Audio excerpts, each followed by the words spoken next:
అందరికీ నమస్కారం. నేను Swaroopa Potlapalli. Welcome to trending topic.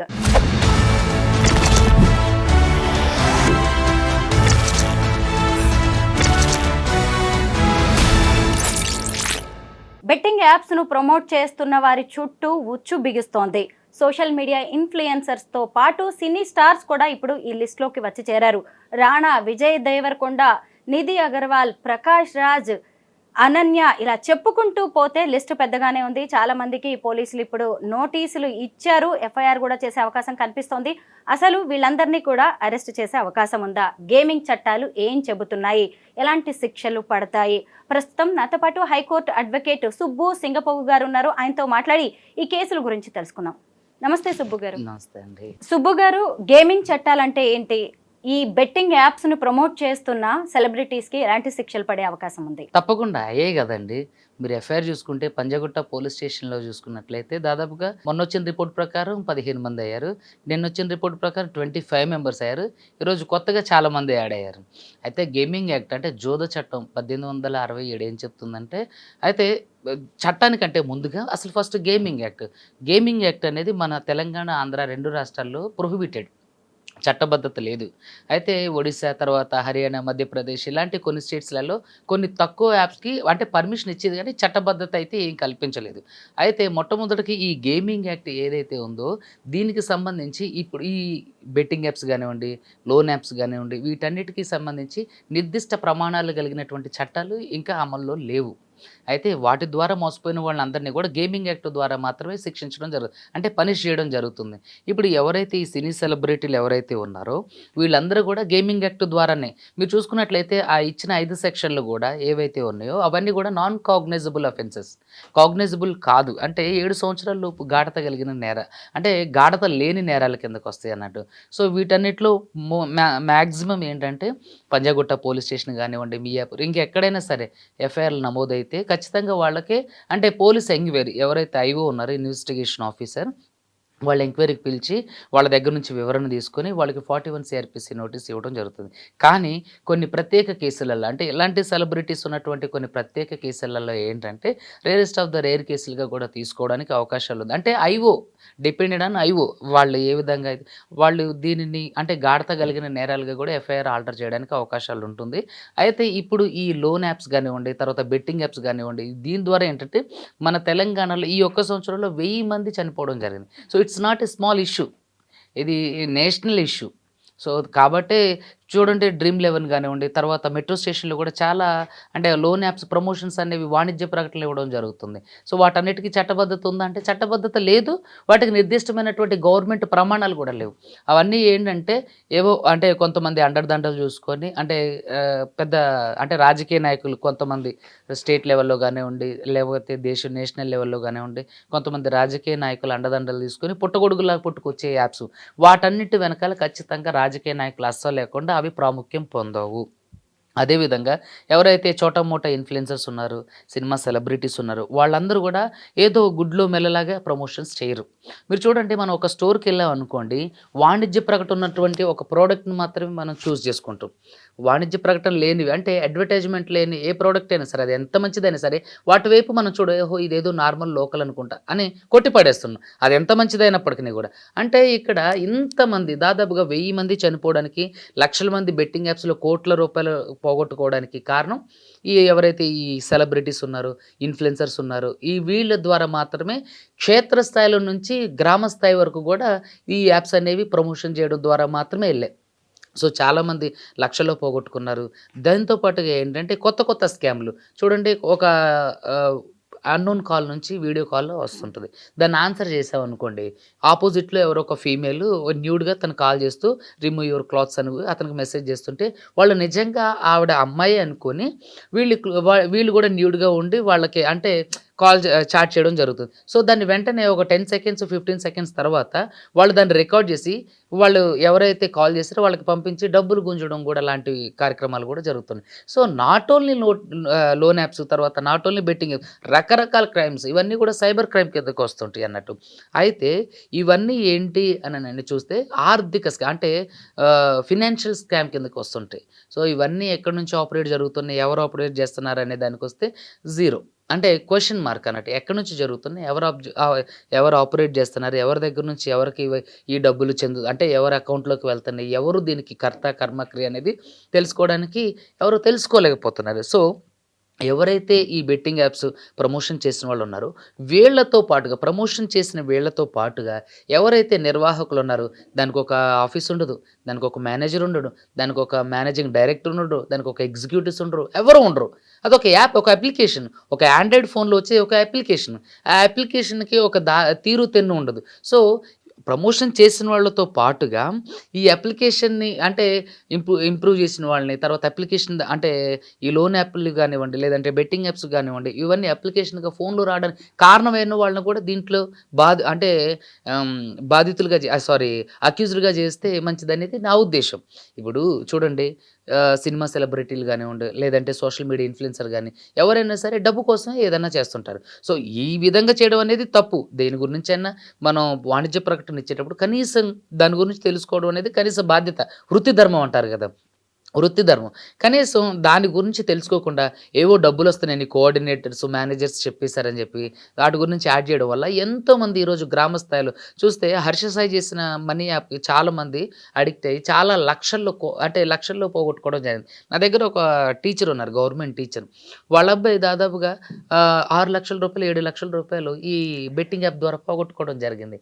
ఈ ఏదైతే మొబైల్ ఉందో ఆ మొబైల్ నంబరు ఆ అకౌంట్‌కి లింక్ అయ్యి ఉంది. సో, దాని ద్వారా మొత్తం ఆ డబ్బులన్నీ గూడా బెట్టింగ్‌లో పెట్టి పోగొట్టుకోవడం జరిగింది. ఇప్పుడు రాబోయే రోజుల్లో ఐపీఎల్ స్టార్ట్‌గా అవుతుంది. హ్మ్.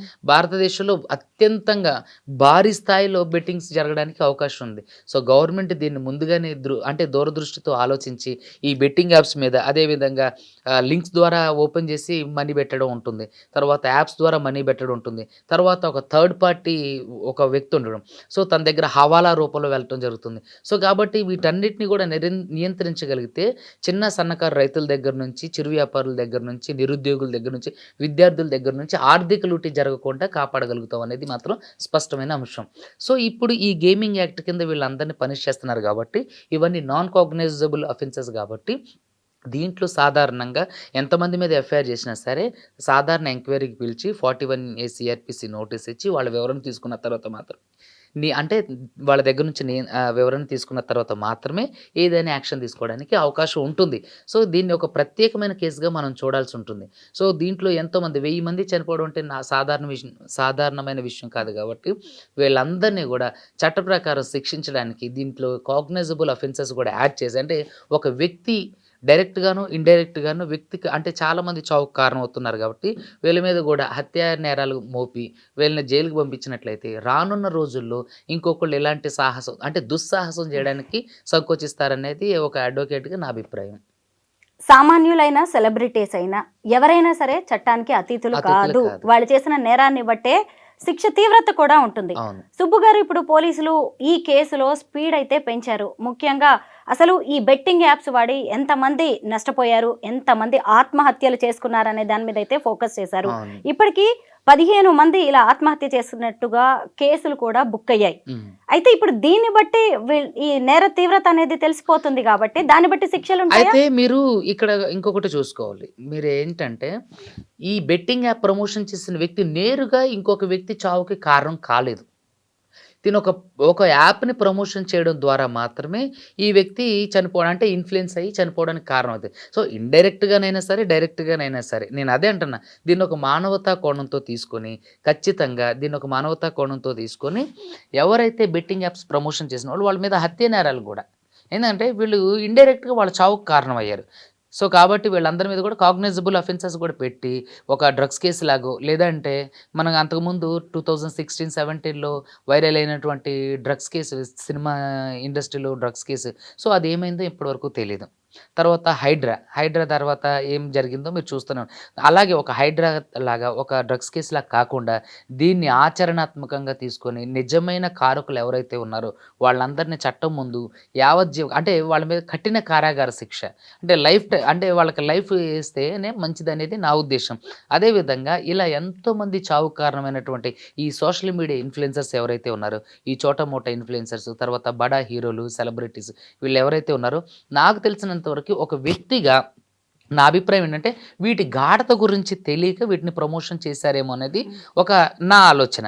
సో దీన్ని ఎలా రాజకీయ నాయకులు ఏ మలుపు తిప్పుతారనే దాని గురించి ఆలోచిస్తే నాకు తెలిసినంత వరకు ఎంటైర్ ఈ సినారియోలో ఇప్పుడున్న ప్రభుత్వాలు అయితే సెలబ్రిటీస్కి కానివ్వండి, తప్పు జరుగుతున్న వాటికి కానివ్వండి వ్యతిరేకం. సో కాబట్టి వీళ్ళందరికీ తీవ్ర స్థాయిలో శిక్షలు పడడానికి అవకాశం ఉన్నదనేది నా ఆలోచన. సుబ్బు గారు, ఇప్పుడు రాణా కావచ్చు, విజయ్ దేవరకొండ కావచ్చు, మంచు లక్ష్మి కావచ్చు, ప్రకాష్ రాజ్, అనన్య, వీళ్ళందరికి కూడా లీగల్ టీమ్స్ ఉంటాయి. వీళ్ళు ఒక యాడ్ చేస్తున్నప్పుడు కావచ్చు, ఒక బెట్టింగ్ యాప్ ని ప్రమోట్ చేస్తున్నప్పుడు వీళ్ళు కనీసం చెక్ చేసుకోరా? అంటే సామాజిక బాధ్యత అనేదైనా కనీసం లేదండి, వాళ్ళకి ఏ లీగల్ టీమ్ ఉండదు. వాళ్ళ సినిమాకి సంబంధించినటువంటి సినీ స్టార్స్. సో వాళ్ళ దగ్గర లీగల్ టీం ఉండదు. ఒక లీగల్ టీం ఎవరి దగ్గర ఉంటుందంటే రాజకీయ నాయకుల దగ్గర ఉంటుంది, బడా వ్యాపారవేత్తల దగ్గర, అంటే వ్యాపారవేత్తలు అంటే మీకు తెలుసు కదండి, వాళ్ళ దగ్గర ఉంటుంది, కంపెనీస్ దగ్గర ఉంటుంది, బ్యాంక్స్ దగ్గర ఉంటుంది తప్ప సినిమా సెలబ్రిటీస్ దగ్గర లీగల్ టీం అనేది చాలా తక్కువ ఉంటుంది. ఏంటంటే లీగల్ టీం సినిమా దగ్గర ఎప్పుడు ఉంటుందంటే ఏదైనా సినిమా మొదలైనప్పుడు వాళ్ళ మధ్య ఏదైనా గొడవలు అయినప్పుడు, అగ్రిమెంట్స్ మధ్య ఏదైనా గొడవలు అయినప్పుడు, అంటే తేడా వచ్చినప్పుడు, పారితోషికాల మధ్య ఏదైనా తేడా వచ్చినప్పుడు, వాళ్ళ అగ్రిమెంట్లు బ్రేక్ చేసినప్పుడు మాత్రమే, రేరెస్ట్ ఆఫ్ ద రేర్ కేసులలో మాత్రమే వాళ్ళకి లీగల్ టీం అవసరపడుతుంది. సో ఇలాంటి వాళ్ళకి కోఆర్డినేటర్స్ని వీళ్ళు మిస్లీడ్ చేస్తుంటారు. ఎవరైతే ఇప్పుడు ప్రకాష్ రాజ్ గారు ఉన్నారు, ఆయన లాంటి ఒక పెద్ద వ్యక్తికి ఒక కోఆర్డినేటర్ ఉంటాడు. సో అతను ఏం చేస్తారంటే ఇప్పుడు మీరు కోర్టులో కూడా చూసుకున్నట్లయితే కేసు డైరెక్ట్గా మనం ఫైల్ చేయడంతో జడ్జి గారు బెంచ్ మీదకి వెళ్ళదు. సూపరింటెండెంట్ గారు దాన్ని అన్ని చెక్ చేసి వాటిలో అంటే కాజ్ ఆఫ్ యాక్షన్ కరెక్ట్గా ఉందా, డేట్ ఆఫ్ ఇన్సిడెంట్, ఇవన్నీ కూడా అంటే మన జ్యూరిస్డిక్షన్కే వస్తుందా, ఇవన్నీ చెక్ చేసుకున్న తర్వాత మాత్రమే ఆ కేసుని చెక్ అండ్ పుట్అప్ చేసి అన్ని దాంట్లో ఉన్న అంటే ఏవైతే తప్పులు ఉన్నాయో అవన్నీ క్లియర్ చేసిన తర్వాత మాత్రమే దానికి కేసు నెంబర్ వచ్చి జడ్జి బెంచ్ మీదకు పెట్టడం జరుగుతుంది. అలాగే ఇలా పెద్ద స్టార్స్ కూడా ఏంటంటే వాళ్ళ కోఆర్డినేటర్స్ ఏదన్నా ఒక యాప్ కానీ, ఒక ప్రెషర్ కుక్కర్ కానీ, లేదంటే రైస్ గురించో మీరు చూస్తుంటే తెనాలి డబుల్ హార్ట్స్ మినపగుళ్ళు అని రకరకాల యాడ్స్ చూస్తూ ఉంటాం. సో ఇవన్నీ ఏంటంటే వాళ్ళు కోఆర్డినేటర్స్ ఇచ్చేస్తుంటారు, వాళ్ళే చూసుకుంటారు. వీళ్ళు ఏంటంటే ఓకే కోఆర్డినేటర్స్ ఇచ్చేసారు కదా, ఇది మంచిది అయి ఉంటుంది అనే ఒక భ్రమలో వాళ్ళు గుడ్డిగా వెళ్ళి బ్లైండ్గా వెళ్ళి చేసినవి తప్ప వాళ్ళకి తెలిసి దీంట్లో ఇంత లో ఫూల్స్ ఉంటే ఇంతమంది చనిపోవడానికి కారణం అవుతుందా, అంటే చాలామంది బెట్టింగ్ యాప్స్ ద్వారా డబ్బులు పోగొట్టుకున్నా అని ఇవన్నీ తెలియకపోయి ఉండొచ్చు అనేది నా ఉద్దేశం. సో తెలియకపోవడం వల్ల ఎలాంటి జరిగింది చూస్తే ప్రకాష్ రాజ్ గారు చాలా బాధ్యతాయుతంగా వ్యవహరిస్తుంటారు, చాలా సామాజిక అంశాల గురించి స్పందిస్తుంటారు. అదే మంచు లక్ష్మి గారు కూడా, వీళ్ళందరూ కూడా ఏంటంటే మీకు కూడా ఫెమినిజం కాదండి, ఆవిడ కొన్ని కార్యక్రమాలు చేశారు, నేనేమంటున్నాను కాదట్లేదండి. అదే నేనేమంటున్నానంటే ఇలాంటి వాళ్ళు చాలా బాధ్యతాయుతంగా సమాజం పట్ల తమ కర్తవ్యాన్ని నిర్వర్తిస్తుంటారు. So I agree. సో ఇలాంటి వాళ్ళు మరి చాలా మంది చావుకు కారణం అవుతున్నారంటే వాళ్ళు తెలియక చేసిన ఒక పొరపాటుగానే దీన్ని తీసుకోవాలి తప్ప దీన్ని ఏదో నేరంగాను ఇలాంటి వాటిలో చూడకూడదు అనేది నా ఉద్దేశం. కానీ ఎంతోమంది ఒక పౌరుడిగాను లేదంటే ఒక అడ్వకేట్ గాను నేను ఆలోచించాల్సి వస్తే వీళ్ళందరికీ కూడా హత్య నేరాలు మోపి వీళ్ళకి అంటే కఠిన కారాగార శిక్ష లైఫ్ వేయించాలనేది నా కోరిక. ఎందుకంటే 1000 మంది చనిపోవడం అనేది అది it's not a small thing, it's a big issue. ఇది ఒక నేషనల్ ఇష్యూ. సో కాబట్టి దీన్ని మనం ఒక నేషనల్ ఇష్యూగానే చూడాలి. అదేవిధంగా మానవతా కోణంలో కూడా వీళ్ళు తేలిక చేసిన పొరపాటును కూడా మన్నించినట్లయితే బాగుంటుంది అనేది నా ఉద్దేశం. సుబ్బు గారు, ఇప్పుడు మనం సోషల్ మీడియా ఇన్ఫ్లుయెన్సర్స్ గురించి మాట్లాడుకుంటున్నాం, సెలబ్రిటీస్ గురించి మాట్లాడుకుంటున్నాం, బెట్టింగ్ యాప్స్ని ప్రమోట్ చేసి వీళ్ళు తప్పు చేశారు అంటున్నారు. మరి మన బాధ్యత ఎంత? మనం ఎందుకు వాడుతున్నాం? కనీసం తల్లిదండ్రులు చూసుకోవాలి పిల్లలు ఏం వాడుతున్నారని. యూత్ కూడా మనం దేని మీద ఇన్వెస్ట్ చేస్తున్నాం, దేని మీద జూదం ఆడుతున్నాం, రేపు దీనివల్ల మనం కూడా ఎలా నష్టపోతాము, లేదంటే మనం కూడా తప్పు చేస్తున్నాం, రేపు మన మీద కూడా కేసులు వస్తాయని వాళ్ళకు కూడా ఉండాలి కదా. అయితే మీరు చూసినట్లయితే కురుక్షేత్రం ఎందుకు జరిగిందండి, మనం చరిత్రలోకి వెళ్దాం. కురుక్షేత్రం ఎందుకు జరిగింది? ద్రౌపది గురించి ఎందుకు జరిగింది? వాళ్ళు జోదోలో ఓడిపోయారు కాబట్టి. అంటే జోదం అనేది అప్పటి నుంచి ఉంది. మరి జోదం ఆడటం తప్పని కౌరవులు అంటే పాండవులకి తెలియదు అంటారా? చెప్పండి.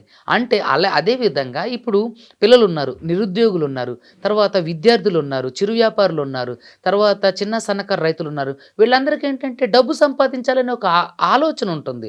సో వాళ్ళ దగ్గర కష్టపడే ఎఫర్ట్స్ ఉంటాయి, కానీ వాళ్ళకి నిర్దిష్టమైనటువంటి ఉపాధి ఉండదు. సో అలాంటి వాళ్ళు ఏం చేస్తుంటారు, ఏదన్నా అంటే ఏదైనా యాప్లో కొంచెం డబ్బులు పెడితే తెలివిగా ఆడితే డబ్బులు వస్తాయనే ఒక ఆలోచనతో చేస్తుంటారు. సో వాళ్ళది తప్పు కాదు, వాళ్ళది ఆశ.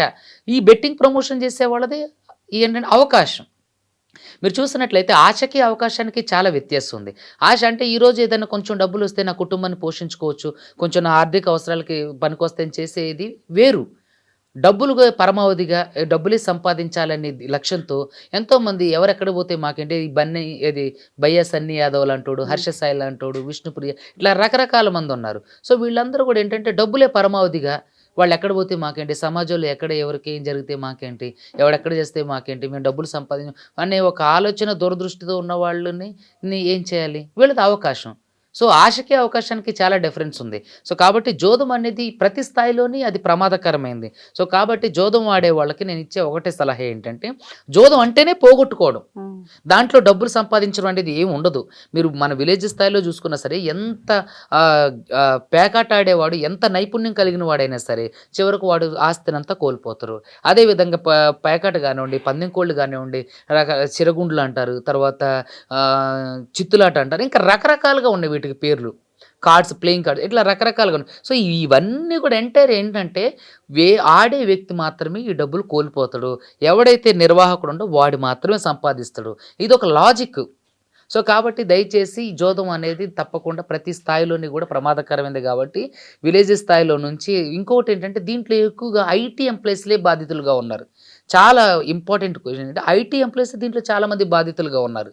సో కాబట్టి వాళ్ళకి ఏం తెలియదు అంటారా? మరి వాళ్ళు టెక్నాలజీ గురించి తెలుసు, వాళ్ళు రకరకాల అంశాల గురించి వాళ్ళు సాఫ్ట్వేర్లే తయారు చేస్తుంటారు.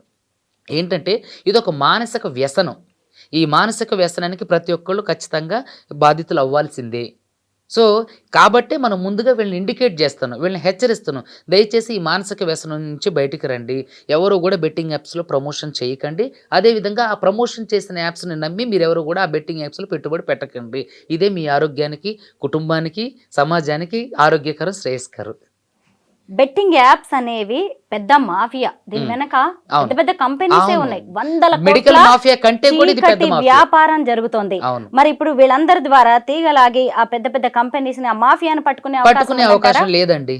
ఎందుకంటే వాళ్ళు చాలామంది రాజకీయ నాయకుల అండదండలతో మాత్రమే ఇలాంటివి చేస్తారు. మనం ఏదో స్వతంత్ర సమర యోధుల్లాగా పట్టేసుకుంటారండి అని ఏదో చెప్పి మనం చేతులు కడిగేసుకుంటే జనాలు పిచ్చివాళ్ళు, వెర్రివాళ్ళు కాదు. మనల్ని నవ్వుతారు, మనల్ని కామెంట్స్ రూపంలో తిడుతుంటారు. ఖచ్చితంగా పట్టుకోలేరు. ఎందుకంటే వాళ్ళు బడా వ్యాపారవేత్తలే అయి ఉంటారు. వాళ్ళు ఆ బడా వ్యాపారవేత్తలు చీకటి సామ్రాజ్యాన్ని సృష్టించుకుని మెడికల్ మాఫియా కంటే ఇది 1000 రెట్లు ప్రమాదకరమైంది.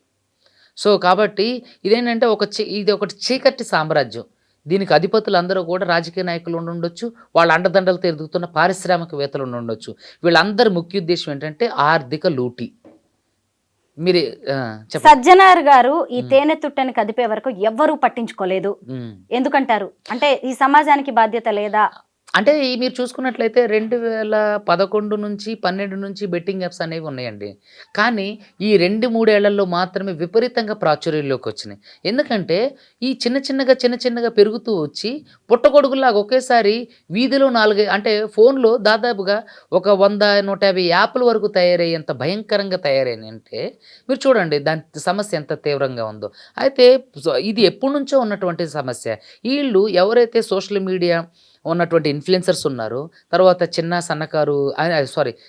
చిన్న టీవీ యాంకర్స్, తర్వాత రకరకాల ఎవరైతే సెలబ్రిటీస్ ఉన్నారో వీళ్ళ ప్రమోషన్లోకి వచ్చిన తర్వాత ఇది ఇంకా ప్రాచుర్యం పొందింది. ఎంతో దౌర్భాగ్య స్థితిలోకి చేరింది. అంటే విలేజ్లో అంటే గ్రామంలో ఉన్నటువంటి 10th ఇంటర్మీడియట్ చదివే పోరగాడికి సైతం ఇది మొబైల్లోకి వచ్చేసింది అప్లికేషన్. సో అంత స్థాయిలోకి ఇంతకుముందు లేదు. సో దీనికి వచ్చిన తర్వాత ఎంతోమంది 1000 మంది అంటే ఒకే సంవత్సరంలో 1000 మంది అంటే అంతకుముందు ఎంతమంది చనిపోయారో మనకి లెక్కే లేదు. గవర్నమెంట్ లెక్క ప్రకారం, తెలిసిన లెక్క ప్రకారం అయితే 1000 మంది, మరి తెలియకుండా చనిపోయిన వాళ్ళు ఎంతోమంది. సో ఇవన్నీ కూడా ఎప్పటి నుంచో ఉన్నవి. కానీ ఈ 2-3 ఏళ్లలో విపరీతంగా ప్రాచుర్యం పొందినాయి. ఎందుకు ప్రాచుర్యం పొందినాయి? సెలబ్రిటీలు, సినిమా సెలబ్రిటీల దగ్గర నుంచి సోషల్ మీడియా ఇన్ఫ్లుయెన్సర్ల వరకు కూడా వీటిని ప్రమోట్ చేయడం ద్వారా ఇవి బాగా విపరీతంగా ప్రాచుర్యంలోకి వచ్చి అనేక మంది నష్టపోవడానికి కారణమైనవి. కాబట్టి ఎంతోమంది చనిపోవడానికి కారణం. అంటే ఒకే సంవత్సరంలో 1000 మంది చనిపోవడం అంటే ఇంతకుముందు అన్నట్టు లేదు. కాబట్టి దీని మీద సీరియస్ యాక్షన్ తీసుకోవాలని ఈ ఆర్టీసీ ఎండీగా ఉన్నటువంటి సిపి సజ్జనార్ గారి సూచన మేరకు, ఆదేశాలు కాదు, సూచన మేరకు, ఆయన సలహా సజెషన్ మేరకు మాత్రమే వీళ్ళ మీద ఎఫ్ఐఆర్ అవ్వడం జరుగుతుంది. ఖచ్చితంగా ఇది తెరమరుగు అవుతుందనేదే నా ఉద్దేశం. చాలా మంచి విషయాలు చెప్పారు. Thank you so much Subbu గారు.